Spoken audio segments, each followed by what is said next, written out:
is John Bound's report, and our reporters are in Oregon right now with huge developments as well. Stay with us.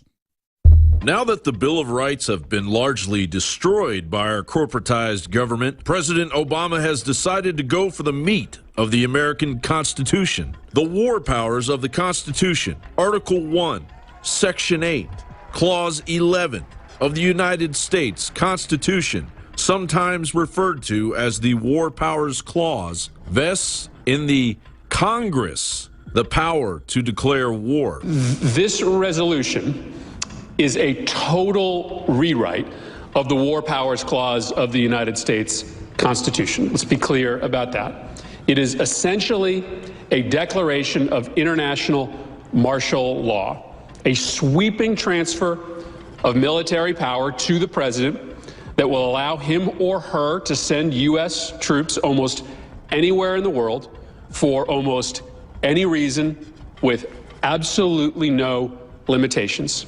So while the East Coast was buried under record snowfall, Obama's faux Republican minions, Lindsey Graham and Mitch McConnell, scuttled another dangerous fast-track bill into the halls of the most hated Congress in U.S. history.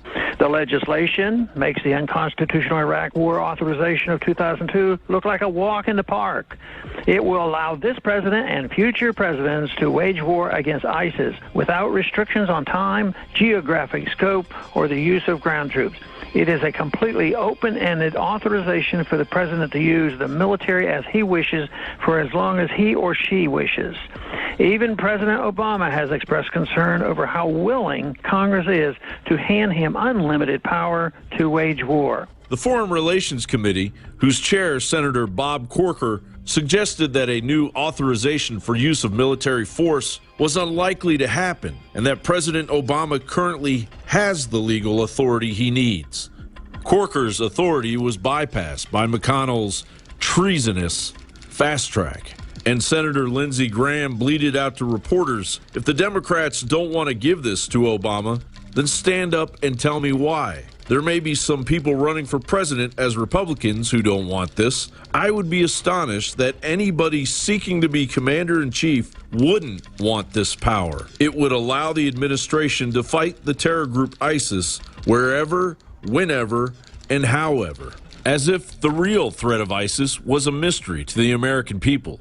Most Americans are fully aware that our greatest threat lies in Obama's policies regarding immigration.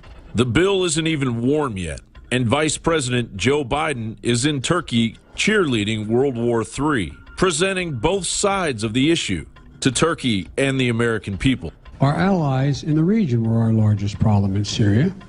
The Turks were great friends, and I have a great relationship with Erdogan, which I've just spent a lot of time with.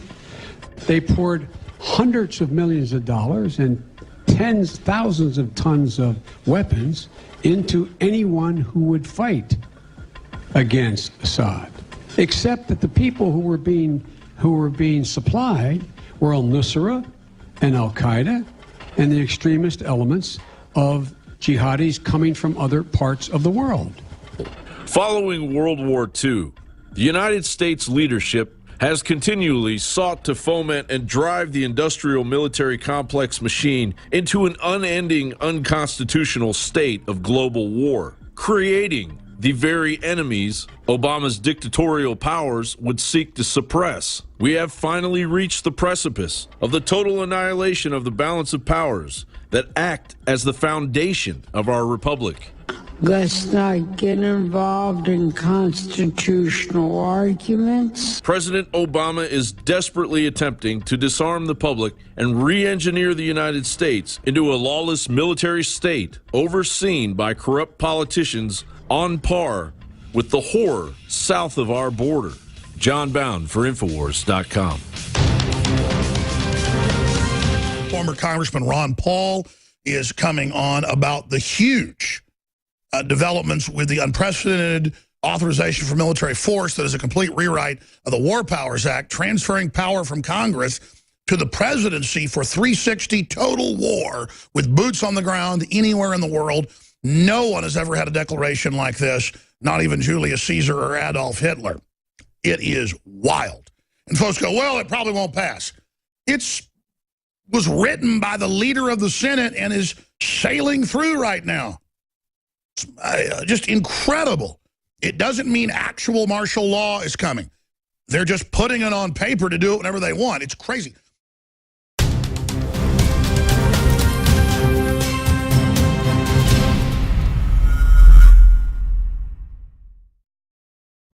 In the past decade, we have witnessed unparalleled scientific discoveries in the area of health. But no one has put together a formula that focuses directly on brain health, nerve growth factors, and optimizing your cellular energy at the same time. DNA Force is one of the most expensive formulas to produce. Some of the ingredients in DNA Force are $12,000 a kilogram.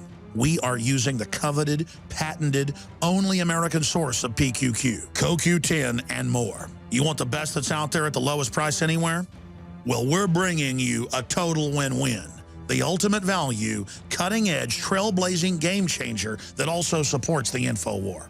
We have produced a limited run of DNA Force, and it will take up to 12 weeks to produce more once we sell out. Secure your DNA Force today at InfoWarsLife.com or call toll-free 888-253-3139. DNA Force from InfoWars Life.